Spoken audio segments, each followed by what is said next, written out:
দুদিনের ছুটি নিয়ে আমি হঠাৎ চলে গিয়েছিলাম খালামণির বাড়ি একটু বেড়াতে। দুদিন তো বেশ জমিয়ে খাওয়া দাওয়ার মজা আনন্দ করে কাটলো। চলুন তাহলে এই কদিন কি খাওয়া দাওয়া করলাম সেটা আজকে শেয়ার করি। আসসালামু আলাইকুম এভরিওয়ান, আশা করি আপনারা সকলে খুব ভালো আছেন আর আমিও ভালো আছি। গিয়েই তো প্রথমে মিষ্টি মুখ করে নিয়েছিলাম, তারপরে বসে পড়েছিলাম লাঞ্চ করার জন্য।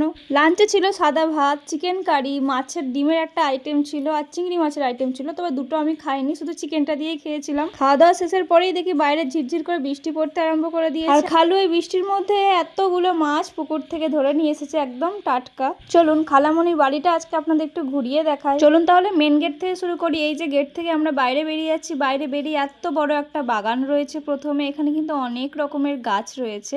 আমি খালামণির বাড়ি যখনই আসি একটু এই বাগানটাই ঘুরে একটু ভিডিও বানাই, তবে এইবারে এত কাদা হয়েছিল যে যেতে পারিনি ওদিকে। আর বাড়ি থেকে বেরিয়েই কিন্তু পাশেই রয়েছে একটা গোয়াল ঘর, সেখানে একটা গরু বাঁধাও ছিল। তো বাড়ির বাইরে কিন্তু এরকম সুন্দর একটা পরিবেশ রয়েছে। তো এবার চলুন গেট দিয়ে ভিতরে যাওয়া যাক। ভিতরে গিয়েই তো বাড়ির সবচেয়ে বড় মেম্বারের সাথে আপনাদের দেখা করিয়ে দেবো, এই যে বিল্লি মামা। এখন দেখছি মামার বাড়ি, খালার বাড়ি, সকলের বাড়িতেই বেড়াল রয়েছে, শুধু আমার বাড়িতেই নেই। আর বাইরে থেকে ঘুরে এখন আমি একটু বুনির কাছে এসেছিলাম একটা খবর দেওয়ার জন্য। খবরটা শোনার পর তো রিয়াকশনটা একদম অন্যরকম হয়ে গিয়েছিল। খবরটা ছিল একেবারেই আনএক্সপেক্টেড, কিন্তু আপনাদের সাথে এখন শেয়ার করতে পারছি না, পরে অবশ্যই শেয়ার করব। তাই বুনি শুনে তো একেবারেই অবাক হয়ে গিয়েছিল। আর যে মাছগুলো আপনাদের দেখালাম সেগুলো দেখুন এখন বাঁচা হয়ে গেছে। মা আর খালামণি মিলে দুজনে একসাথে সব মাছ বেছে নিয়েছে।